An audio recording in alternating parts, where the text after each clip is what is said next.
Alright, so now I'm going to show you how to control the reactance and the resonance of these circuits. That is, the frequency that they're going to be resonating at or making. So what I do is I take two alligator clips and I hook them up to either ends of this resistor so that we put our material being tested under in parallel, as we say, with the circuit. I turn my speakers on so I can hear my oscillator.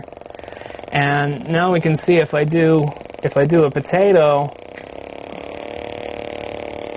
I get a frequency sort of like that. But a potato isn't quite as conductive as a lemon is.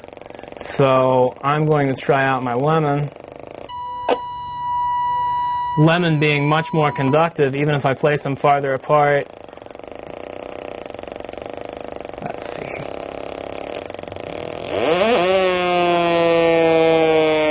It's going to be able to do higher frequencies, and then if I squeeze it and get the juices flowing, break up all the individual cells,